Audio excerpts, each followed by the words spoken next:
Masya Allah, Alhamdulillah. Semoga jamaah tetap semangat ya belajarnya Tetap. ya. Ini makin seru nih, jadi makin banyak kita yang mungkin belum tahu, jadi tahu sekarang.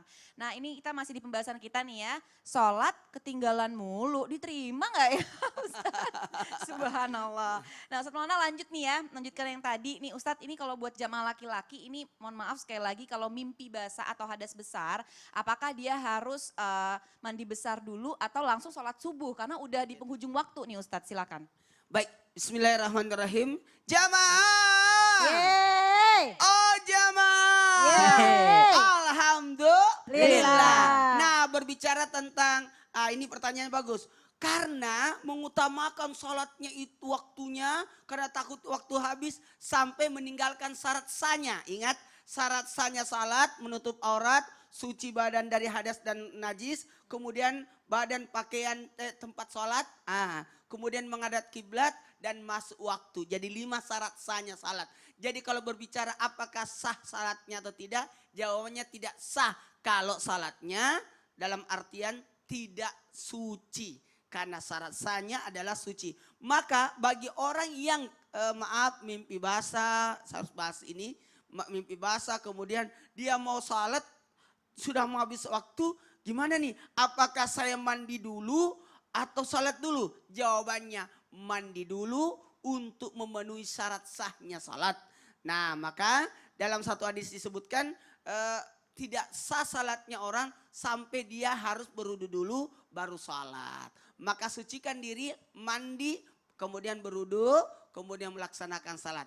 Karena ingat, ada makna di balik kenapa harus mandi dulu. Sekali lagi, kenapa harus mandi dulu? Malaikat tidak tertarik melihat ada hamba yang dalam artian dia tidak ada memang bau-baunya itu ya tidak bagus, kecium. Makanya mohon maaf sekali. Apalagi ada sifat aiwan yang tercium, yang terlihat. Bahkan ini pakaian yang kotor ini mengganggu jamaah lain. Mengganggu jamaah lain. Makanya harusnya kita harus menimbulkan sesuatu yang terbaik. Menghadap kepada Allah harus yang baik-baik. Makanya pertanyaannya, apakah kita mau ketemu sama seseorang yang dalam artian kita menghargai mereka, tapi kita menghadap dengan pakaian yang kondisi yang tidak bersih. Nah ini hati-hati loh, hati-hati loh. Karena berkaitan tentang syarat sahnya salat, berkaitan tentang diterimanya atau tidak. Apalagi tadi kehusuan aja. Jadi gimana nih? Tadi kan sudah diselamatkan. Kalau kita sudah karena ketiduran, ini kategori masuk ketiduran, masuk karena berhadas, maka harus cepat-cepat diselesaikan persoalan sebelumnya. Lalu ini adalah bahagian daripada rahmat Allah. Ini enak banget nih, karena alasannya karena mimpi basah. Berarti lagi Allah hibur mereka. Hiburan dari Allah bagi orang yang tidak punya pasangan adalah diberikan mimpi basah sehingga kenapa Ustaz? Ini yang kesindir yang mana ya? Kapan mimpi ini jadi kenyataan? Masya Allah.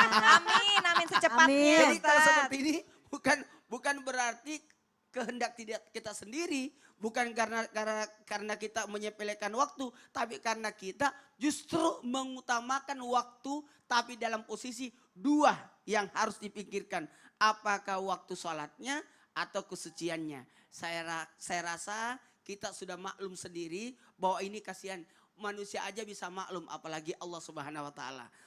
Allah sudah mensyariatkan tidak akan kuterima salatnya kalau Anda tidak suci. Kalau begitu sucilah dulu. Kenapa? Belum selesaikan PR-nya. Jangan masuk dulu ya. Selesaikan dulu PR-mu baru kau masuk. Karena gitu kalau di sekolah kan seperti itu. Ini pembelajaran besar buat kita bahwa Allah Maha Pengampun. Apalagi ada memang yang dimaklumkan berarti bukan karena faktor kesengajaan, karena faktor hadiah dari Allah.